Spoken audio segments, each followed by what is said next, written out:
I want to welcome you all here. I'm Tom Honeyman.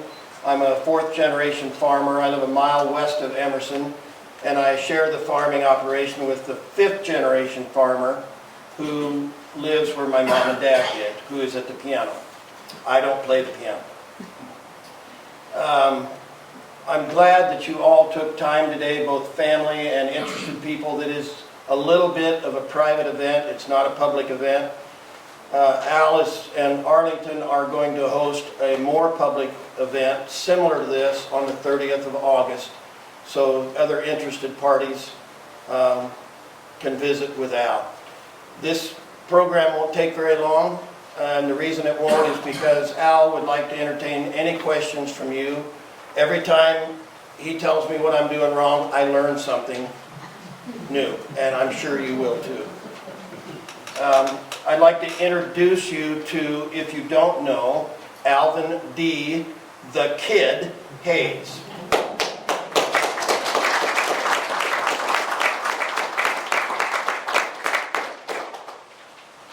And for those of you who don't know him very well, I will recite to you what the presentation was from the county. Al has received a citation from the city of Red Oak and an Al Hayes Day on his birthday, and the county of Montgomery, the Board of Supervisors, also designated an Al Hayes Day on the 23rd, and today he'll receive one generously from the state of Iowa, from the United States Capitol, and from Special Operations Command, which is the overall administration of the present-day Navy SEALs.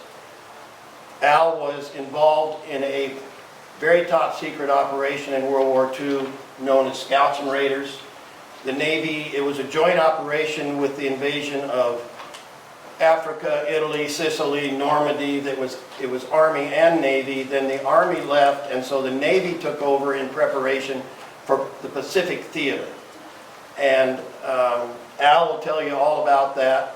But the Scouts and Raiders were the forerunner of the present-day Navy SEALs, and that's why it's important to him.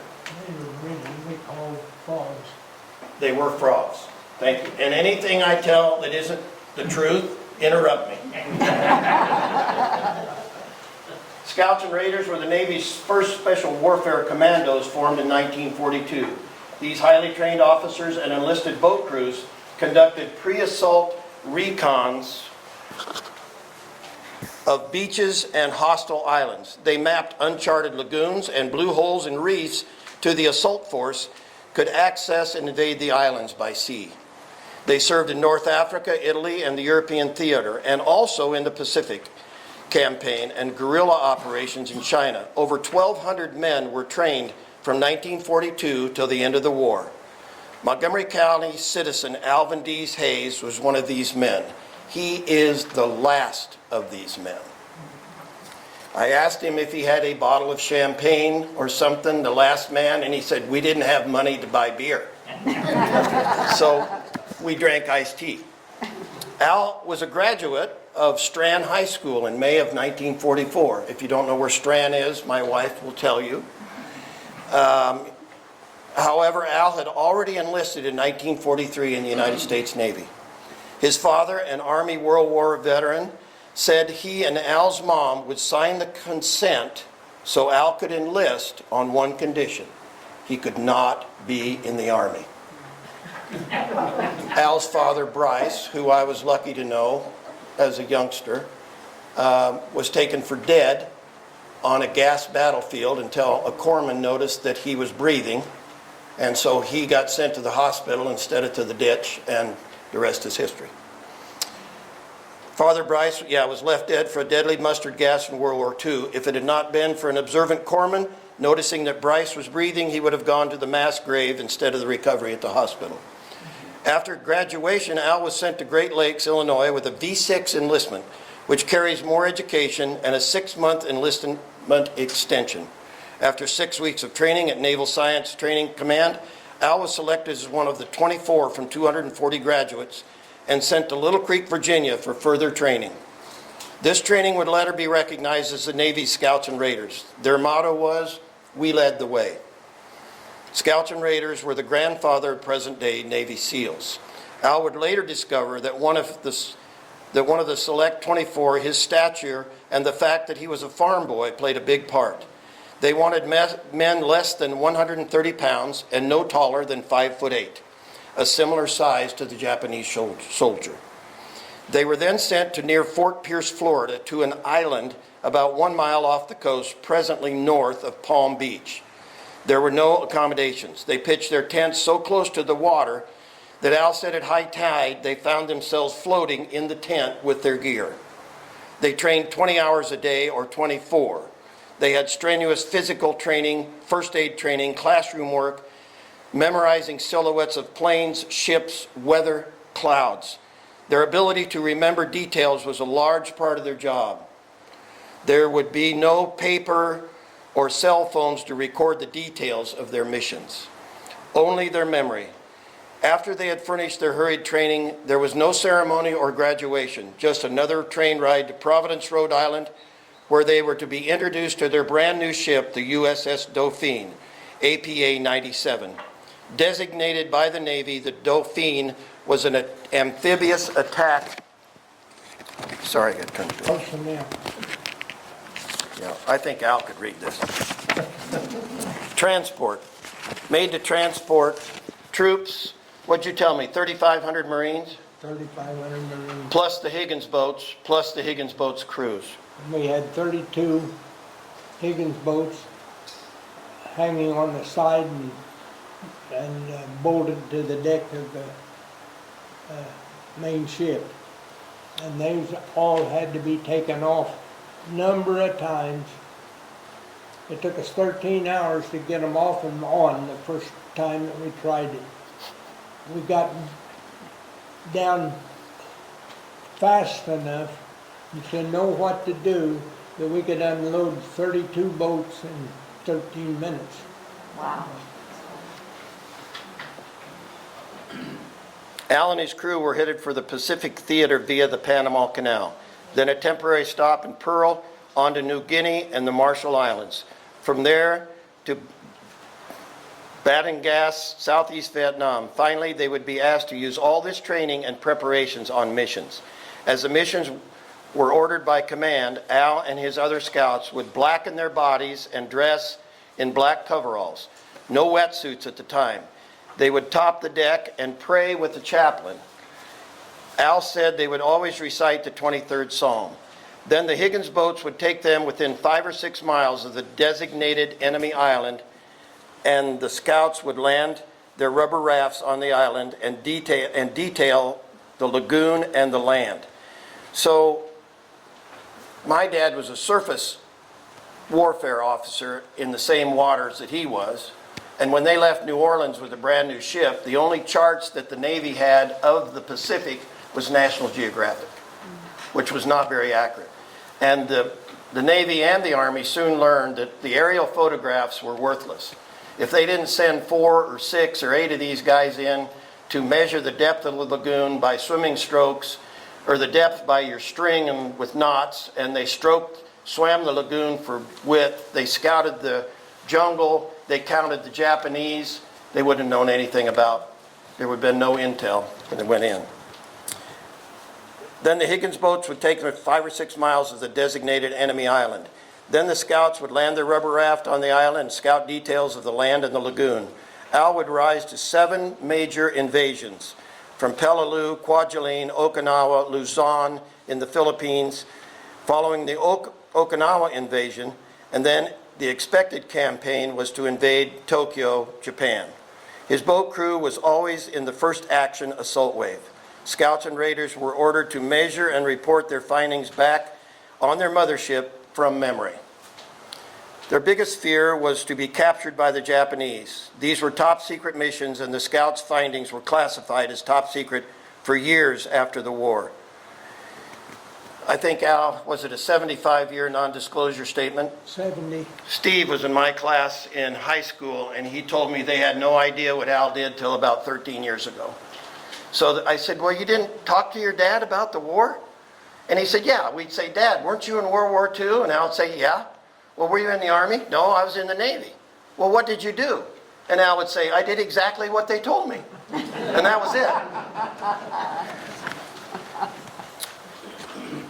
President Truman ended the war by dropping atomic bombs on Japan in September of 45. The USS Dauphine was the fourth ship to enter Tokyo Bay behind the battleship USS Missouri, and was considered one of the elite ships of the convoy. After the surrender proceedings, General Douglas MacArthur gave the order, "Scouts and raiders, change into combat gear and man your boats. Lower and secure all Japanese flags in Tokyo Bay." Each scout was allowed to keep one flag for themselves. Al's is right over here. After the surrender as a combat serviceman, Al spent 6 more months as a policeman in Tokyo because of the V6 arrangement. Then he was sent home. He left the military May 23, 1946. Al came back to Mills County, Iowa at the ripe old age of 19, and probably a little more mature than his friends who had not gone into the service. He worked for his dad Bryce on the farm south of Malvern with his brother Bill. He considered rejoining the Navy as a civilian life seemed a little slow for him at this time, until he met the love of his life, his wife Rusty. The rest is history. They moved near Climax in West Township, bought a farm, raised 4 kids, became a leader in the community, and he's still here today. In my mind and perception, Al Hayes is truly an American hero. It's fitting and proper for this community to know that he is the last one of these type of people alive. And the value that he holds within him is open to you. All you have to do is ask. Al wants to tell his story. So that's a brief, very brief life story. I feel like the guy with This Is Your Life, Al, about Al Hayes. I wondered now, and a lot of these things that are in the agenda are important to Al. Commander Mark Stearns, United States Navy, will lead us now in the Pledge of Allegiance. Stand if you are able. If you're not, it's no big deal.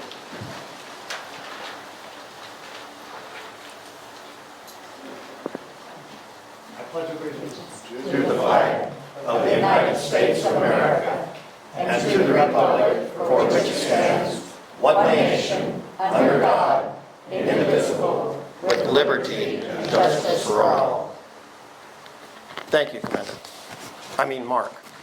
The reason Mark got to do that is, number one, he's Navy, and he's my neighbor. I'll now briefly try to introduce the guests. This will not be according to protocol. Just signal your hand so everybody knows who you are.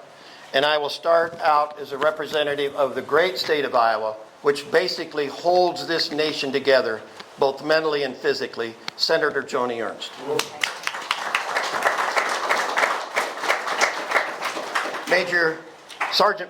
Major General Christopher Hughes. Major General Stephen Osborne of the Iowa National Guard. Command Sergeant Major Matthew Strasser, Iowa National Guard. Their TAG Executive Officer, Major Dan Kelly, is in the back. Captain Kevin Lorette from Tampa, Florida, could not be here today, but he was my liaison with Special Operations. Commander Mark Stearns, you've met.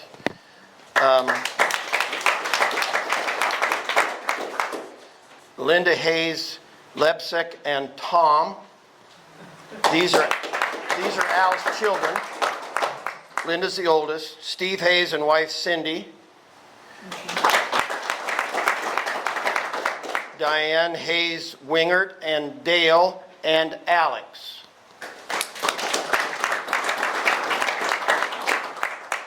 Kim Hayes, back in the corner. Les Hayes is Al's son, and his wife Pam couldn't make it. And Rachel Hayes Heyer is Al's youngest, and she couldn't make us today, but she is with you in spirit, and she's going to get to see the pictures. Al's nephew Rob Hayes and his wife Betty are here.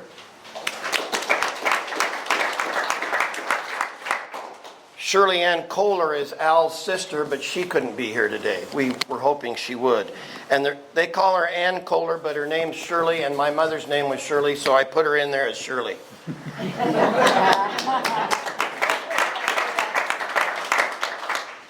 Bill Honeyman is the pianist, my son.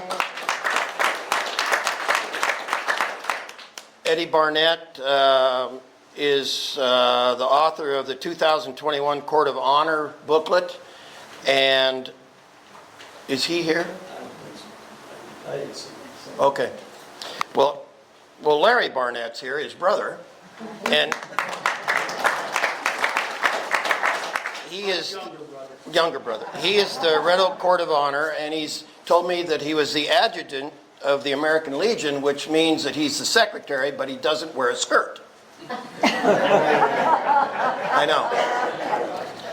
Jerry Hansen is here, and he is the commander of the American Legion.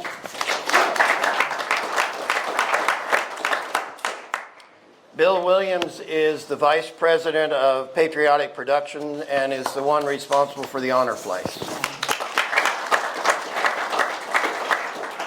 Steve Kinkle is a supervisor in Shelby County, one of our neighbors right here. Aaron West and his wife Melanie are recording this for Special Operations Command in Florida from KCI Radio. They're right there. Jolene and Pete Crawford. Jolene and Pete take care of the World War II Museum in Red Oak. They're down there on the corner. And the Arlington Place staff and faculty and everything else are all over back there. They're making this happen. So I think that's everybody. If anybody, this is my wife Bianca, who brought the cake. I don't think I missed anybody. Okay, and if I didn't do it right, I apologize. Bill now is going to play one of Al's favorites, known as Eternal Father or the Navy Hymn, whichever you want to call it. And it was written in 1860 by William Whiting, who was an English clergyman, and it was inspired by the 107th Psalm. He wrote it for a fellow that was going to go on a ride on a ship to America, and he was horrified. It was set to music the next year by John B. Dykes. It was adopted by the Royal Navy and the King, and the United States Navy adopted it in 1879 by Lieutenant Commander Train, who was a navigation instructor at the U.S. Naval Academy. Here's a U.S. Navy navigator right here that's going to play it. I thought that was pretty interesting. It has been sung at the Academy every Sunday after the service since 1879. Enjoy it. The words are on your paper.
asked the Honorable Senator Joni Ernst to present Al with the flag that she had flown over the United States Capitol. Absolutely. And that is that one. Let's That's see, this one. and right there's- here. That's the presentation. That's the And document. thank you everybody for coming today.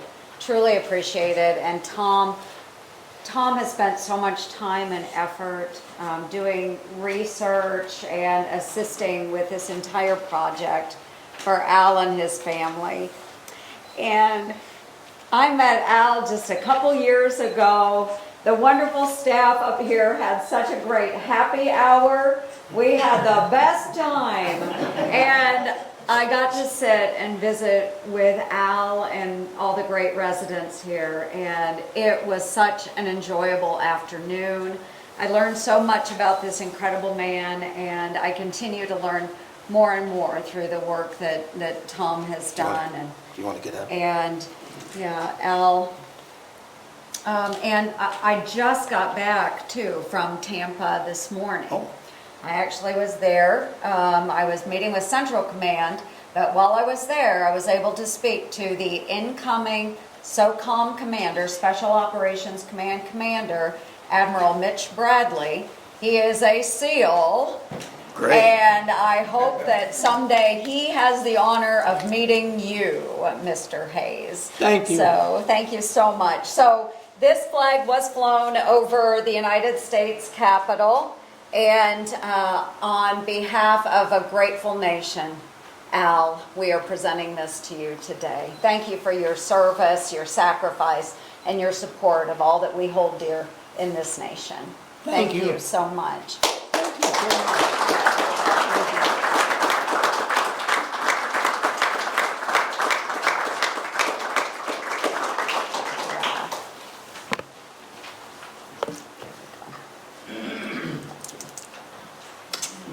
That was great.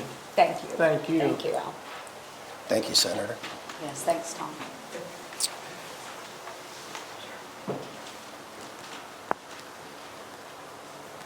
Next is the presentation of the SOCOM flag by Major General Christopher Hughes. That's that one over there. Al, sit down. Don't. You can go sit down too. Real quick, I just want to, I have to hold that? I have to hold this? Okay. First, I want to tell all of you and Al, Tom has done a tremendous job getting us all together. Okay? He thinks the world of you, and his passion, his son's passion, his family's passion for you speaks volumes to the impact you've had on all of us. So I know we all feel the same way, especially the family members. You know, I didn't grow up in Red Oak. I came here when I was in high school. And I met instructors like Russ Benda, who was a World War II Marine. I met so many storied warriors. Denny Sapp encouraged me to go to Northwest Missouri State University. Kevin Lorette was a good friend of mine. My father served for 23 years. Being a military brat and never having a hometown and coming here was very special for me because I was accepted. You know, this whole thing about us being outsiders is not true. So you welcomed myself, my family, my father, my mother, my sister. And it was these kinds of character that inspired men like me and Kevin Lorette and others to go serve their nation. Because we could not live in their shadow and not raise to the call to raise our right hand and become the 1% of this nation who volunteers to serve. And we did so, along with our great senator, Senator Ernst, who did the same in the Guard here out of Red Oak for her years in service. Forgive my voice, I lost it. I've been coaching people all week across the country, but I had to be here in time for this. Thank God it rained, so I didn't have to play golf with the Michaels family today. So I could try to rest up my voice. But I got to tell you, Brian Fenton, who is the current SOCOM commander, who is an Army Ranger, Special Forces guy, served for me in the Pacific a couple of times. Brian was especially excited to give this and run the flag up. And it was my good friend Kevin Lorette, who happens to live in Tampa, who ran across the street and helped me get this across the goal line to get this for you, sir. And as a former Ranger and fellow Special Ops guy, that trident is exactly what needs to be on your uniform, sir. You earned it more so than most SEALs that I've met. And I mean that from the bottom of my heart, and a little snark. Has a little snark in there? Okay. But trying to understand what they do is impossible. The only way I can describe it is to say that many men in that time went to war because they had to. Many served honorably in that service, but few served with distinction. And this man served with distinction, and evidenced by the fact that he kept it to himself and honored his non-disclosure statement for so many years without even telling his family. That's a man who's truly dedicated and served with distinction. And I'll leave you from a quote that Brian Fenton and I find very rewarding in our profession. And it's by the late, great Dr. Martin Luther King, who says, "The ultimate measure of a man is not where he stands in moments of comfort and convenience, but where he stands in moments of great challenge and controversy. That is called character." And that is what we have here today, a man of distinguished character. So, sir, please remain seated. Thank you. You have the honor to seat. The rest of us need to stand. For you, sir.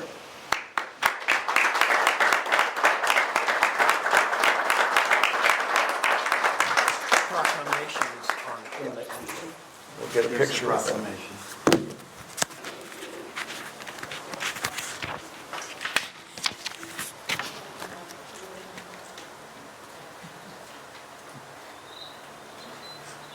There you go, sir.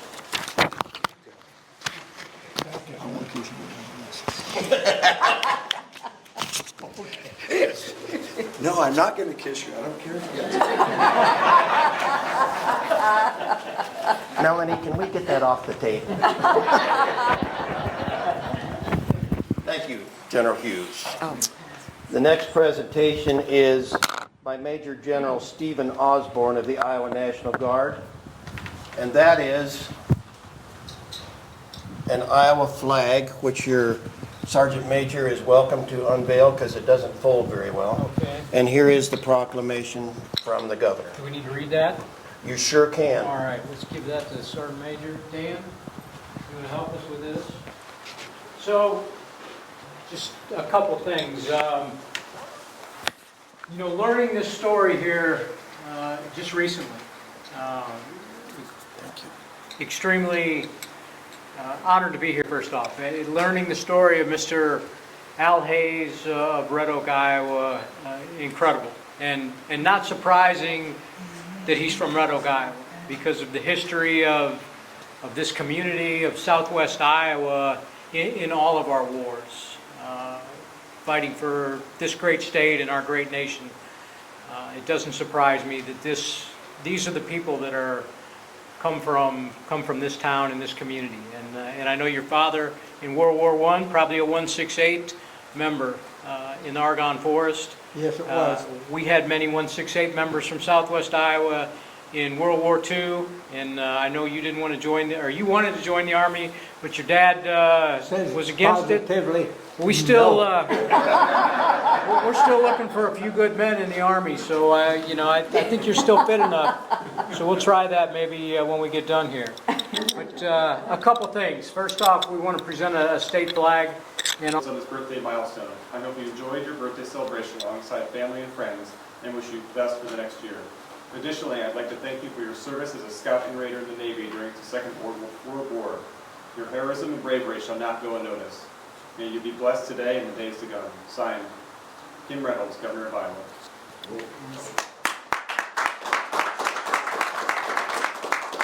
And with that, Sergeant Major's got an Iowa flag. So we'll just hand that to you. Sergeant Major, why don't we stay in here and get a photo Thank of you. all Yep. of us here.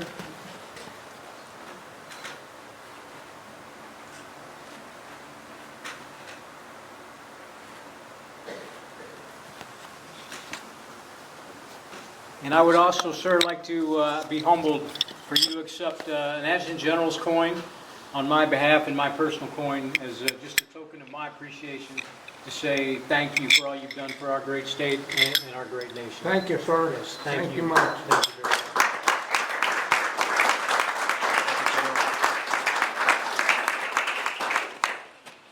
Thank you, Major General Osborne. The last presentation, Jerry Hansen's going to do from the American Legion. You got a pocket? There you go. My presentation's a little more on the local level. As commander of the local Legion post, I have Al's new membership card, and it designates on there that he has been a member of the American Legion for 59 years. Yay.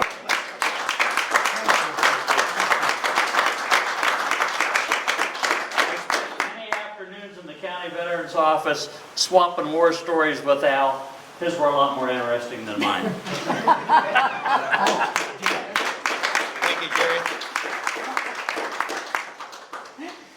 One of Al's favorite songs was God Bless America. And as you probably know, God Bless America was written by Irving Berlin, who was a Jewish immigrant from Russia at the age of 5. He wrote the song as a prayer in 1918, right about at the end of the war. Then in 1938, with the rise of Hitler in Europe, he turned it around into a song that would elevate the patriotism of the United States, and it was first played and sung by Kate Smith on her program on Veterans Day, Memorial Day. And that became her trade song. So, but before Bill plays God Bless America, there are two people that I forgot. They're Bob Hayes' children, Al Hayes' great nephews, is that right? I'm not too good on lineage. Brett Hayes and Chris Hayes and his wife. And I don't know your wife's name, Chris. Chris and Sarah Hayes. And they, like the Honeymans, are on the home farm that Bryce tried to convince Al to go into the Navy because they worked, he and his brother, so hard. Are they fourth or fifth generation? Fourth. So the Honeymans are one up on you, but you'll catch us eventually. Anyway, I'm sorry, fellas. If it wasn't on the list, it just left me.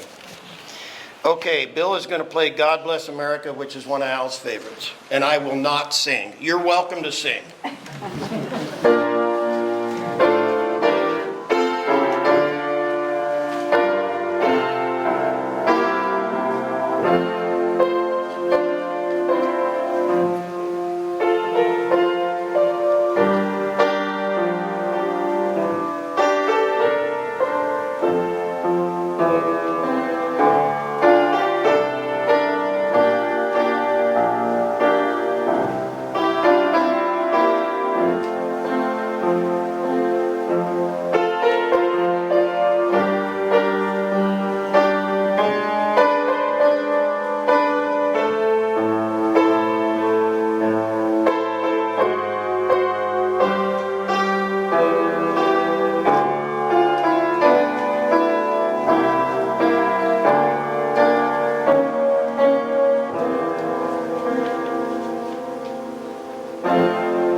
I think as you visit with Al, which you soon will, you'll find out that in the berthing of the U.S. Dauphine, in the middle of the night, he would get a tap on the shoulder.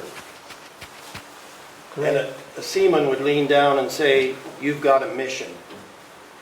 So Al would rise with the other 3 members of his crew. He would dress, blacken everything that was light-colored on his body, and go up to the top deck, where he was met by either a priest, a clergyman, or a rabbi. Sometimes all 3, sometimes only one. They would huddle in a group and they would recite the 23rd Psalm. Excuse me. The 23rd Psalm.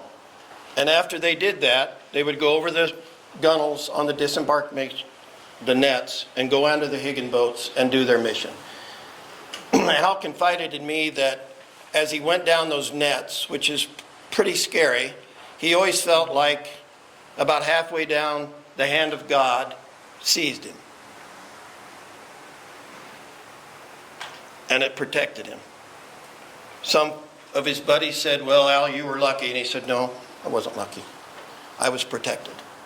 So,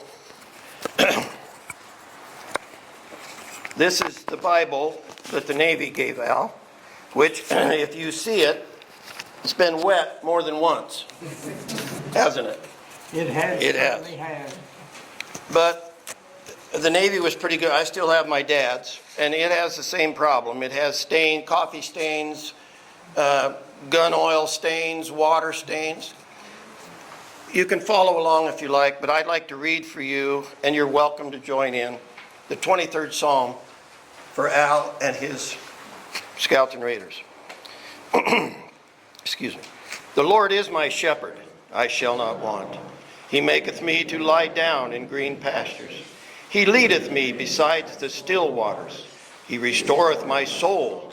He leadeth me in the paths of righteousness for his name's sake. Yea, though I walk through the valley of the shadow of death, I will fear no evil, for thou art with me. Thy rod and thy staff, they comfort me. Thou preparest a table before me in the presence of mine enemies. Thou anointest my head with oil, my cup runneth over. Surely goodness and mercy shall follow me all the days of my life, and I will dwell in the house of the Lord forever and ever. Amen. Thank you. Are you ready for your mission now? Yes. Okay. There's your book. This way of it. Well, you don't have a place. No, I'll take care of it. I want to thank you again for coming and being a part of this. And in conclusion, Brayden Sego, who is a Red Oak High School graduate, is going to play taps in memory of all those who went before Al, both in Scouts and Raiders and in the military. Thank you. Brayden?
You're free to enjoy Navy cake anywhere you want. Larry?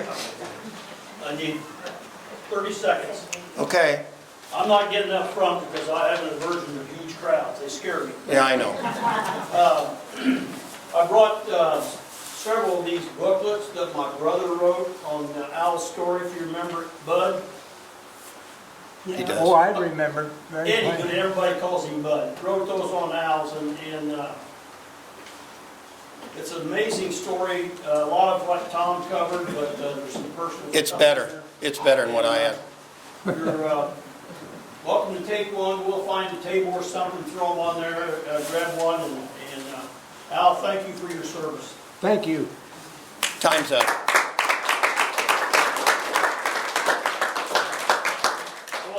I'll let you find a spot for those, Tom, but you've done all the work anyway. Rob. I just wanted to express a huge thank you to you, Tom, for orchestrating this whole thing. The amount of time and hours that you put into getting this put together is very impressive, and I am very proud to be here, and thank you very much for what you've done. The pleasure was all mine.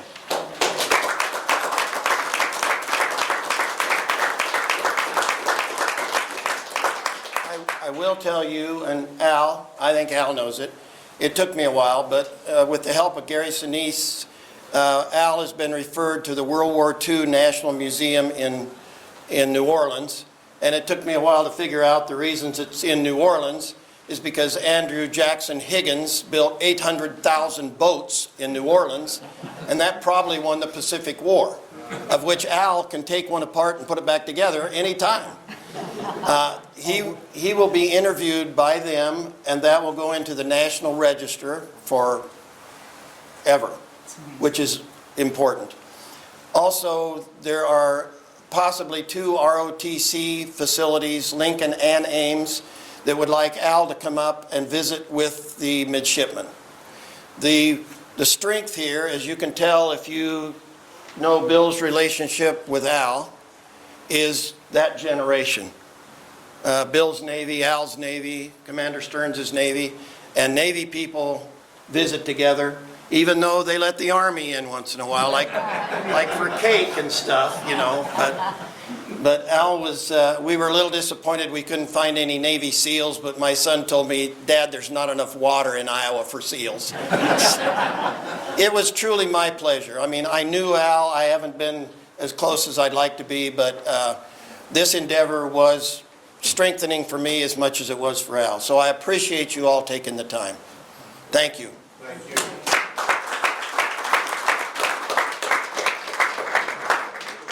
I thank you all for coming. I think the cake's in the other room. I'm not any more of a hero than hundreds of boys I know. There's nothing that sounded louder in my life than when they would play taps and we had to bury one of them at sea. You don't forget that overnight. You don't forget it in a lifetime. You was as close to him as you were your own son, our own brothers. You felt part of your heart went at the same time when they would play those taps. There's nothing louder than being on a ship at sea and them play taps. And the same thing happens with when we go into a military cemetery.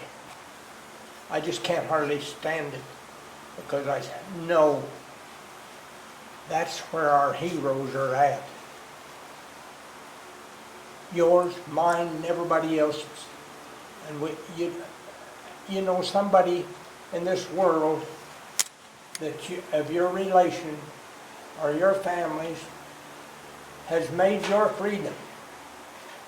These kids are born today with more freedom than any place in the world. They don't know what they're getting. The average person does not know what freedom means to them. And the new generation have got a way to go before they come back. And I'm sure they will. And I thank you for all showing up. I can answer any question you want to talk about. Al, do you want to go into the dining room and have cake and coffee and they can visit with you, or do you want them to ask questions here? Any place they want to. I want to say that everything on this table over here was authentic. It was picked up on some island. Some of them I couldn't name you. Some of them didn't make any difference. And just like the rifle that's there, that was an Okinawa project. It is an Italian rifle, made 30,000 of them for the Japanese on Okinawa alone. And I had to see this soldier shot and stand there and watch him for 15 minutes before I could pick that rifle up to see that he wasn't sabotaged. And I picked it up, it was twice that big, with mud.